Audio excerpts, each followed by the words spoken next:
दोस्तों नमस्कार, स्वागत है आपका द पॉलिटिकल टेस्ट में और मैं हूं अजय सिन्हा। दोस्तों, सर पर लोकसभा चुनाव है, मेरे सर पर नहीं, देश के सर पर। और लोकसभा चुनाव से पहले बीजेपी की जीत के लिए और विपक्ष की हार के लिए गोटियां सेट कर दी गई और विपक्ष को हराएगा विपक्ष ही। ऐसा मैं क्यों कह रहा हूं, आज आपको बताता हूं। मायावती ने जिस तरह से इंडिया गठबंधन को ठेंगा दिखाया और कहा कि 80 की 80 लोकसभा सीटों पर हम अकेले चुनाव लड़ेंगे, वो साफ बताता है कि मायावती विपक्ष को बड़ी चोट देने वाली है। और जो बड़ी खबर है वो ये है कि मायावती यूपी की 80 सीटों में ज्यादा से ज्यादा पर मुस्लिम कैंडिडेट उतारेंगी। और यह फैसला मायावती का समाजवादी पार्टी और कांग्रेस को बड़ा झटका देने वाला है। दोस्तों, आपको पता है कि अखिलेश यादव पीडीए यानी पिछड़ा दलित अल्पसंख्यक का नारा लेकर आगे बढ़ रहे हैं।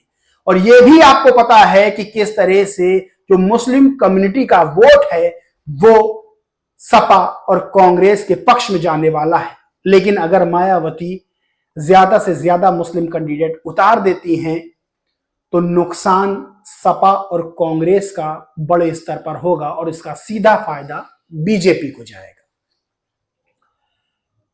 बदायूं में मुस्लिम कैंडिडेट मायावती ने घोषित भी कर दिया है। एक उदाहरण के तौर पर आपको समझाते हैं कि किस तरह से आजमगढ़ लोकसभा सीट पर जब उपचुनाव हुए तो बीजेपी के प्रत्याशी दिनेश लाल यादव निरहुआ और समाजवादी पार्टी के प्रत्याशी धर्मेंद्र यादव के बीच सिर्फ 5 से 6 हजार वोटों का अंतर था और सपा का प्रत्याशी धर्मेंद्र यादव को हार का सामना करना पड़ा था। लेकिन तीसरे नंबर पर जो बीएसपी का कैंडिडेट गुड्डू जमाली, जो इस वक्त समाजवादी पार्टी में शामिल हो गए हैं, उनको भी बड़ी संख्या में वोट मिला था। यानी उपचुनाव में जो जीत और हार का 3 कैंडिडेट के बीच में फासला था वो बहुत कम था। यही होने जा रहा है अब उत्तर प्रदेश में 80 सीटों पर जो लोकसभा चुनाव होना है। यानी मायावती तगड़ा झटका समाजवादी पार्टी और कांग्रेस को देने जा रही है। उसका सीधा फायदा बीजेपी को जाता दिखाई दे रहा है।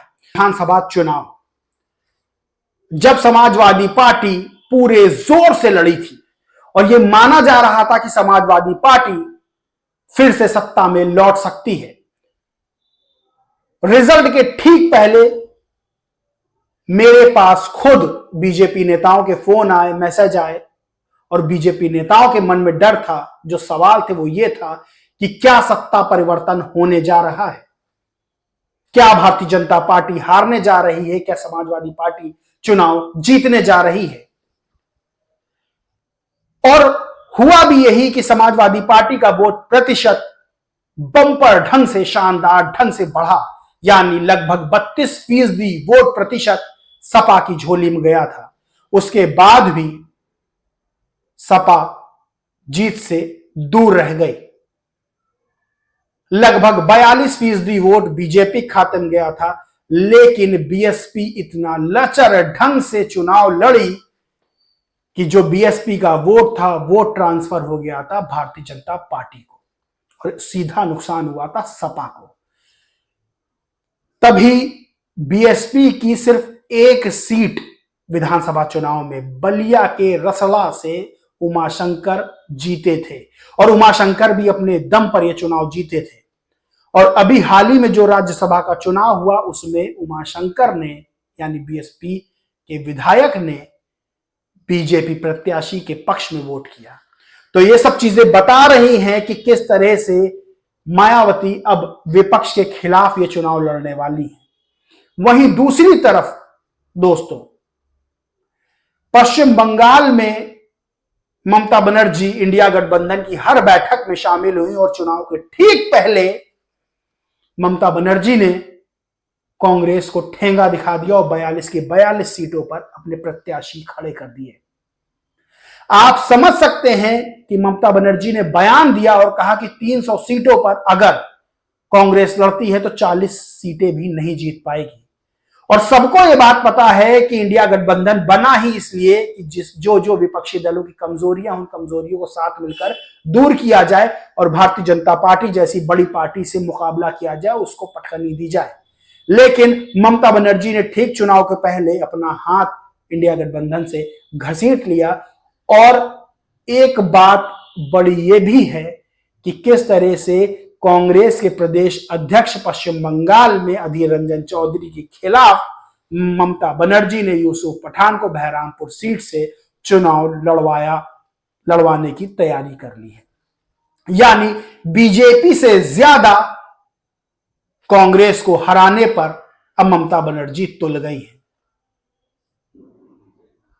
आपको याद होगा कि किस तरह से भारत जोड़ो न्याय यात्रा लेकर जब राहुल गांधी शामिल हुए तो किस तरह से भारत जोड़ो न्याय यात्रा का विरोध पश्चिम बंगाल में हुआ था और बैनर पोस्टर फाड़े गए थे।